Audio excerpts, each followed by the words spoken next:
for today's video, we have partnership between Toktok and then Humblebee. So, yung content natin for today is mabibigyan na 5 libreng milk tea. Ang napili ko na flavor is yung winter melon. So, syempre, bago lahat yan, tatawag muna tayo sa Toktok Rider para mabigay sa atin yung order na 5. So, paano ba mag-order sa Humblebee through Toktok? Meron tayong dalawang bagay na pwede natin gawin. Which is, first is pwede mo i-contact or pwede ka mag-message sa Toktok Mindanao Helpline or magtawag ka doon. Or pwede mo din i-PM yung Toktok Mindanao. Mag-order ko sa sir, milk tea. Bali, yung order ko? 5 na winter melon, medium size. Okay, sir, pa-deliver ko lang rin sa may likod sang sir ha, munisipyo sa may playground banda. Okay, sir, salamat. Mahulat lang ko.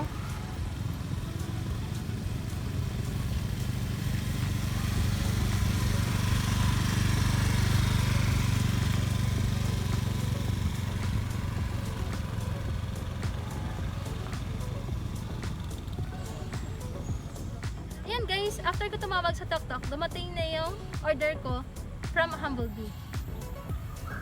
Yung hapon ma'am, ari nag-abot ng imong order sa Humblebee through Toktok lang ma'am.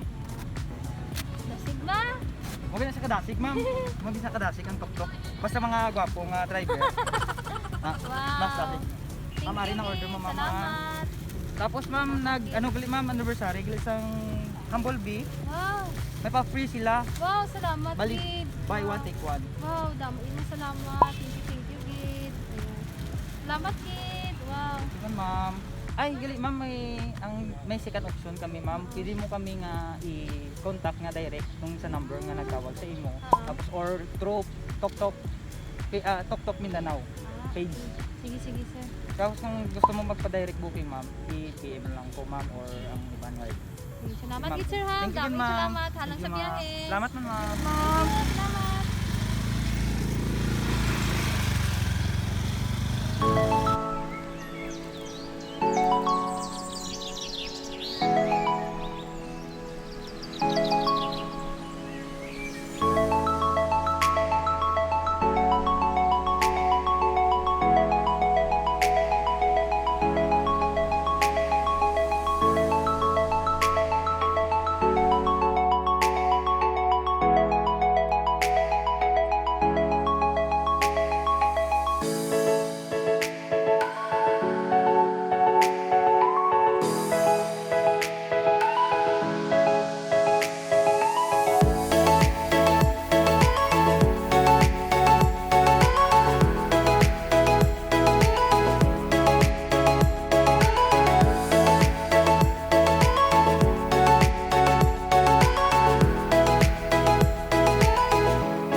Sa bago matapos ang video na ito, nagpapasalamat po ako sa Toktok Mindanao Helpline. Ayun po sila. So maraming salamat po, sir. Ayan.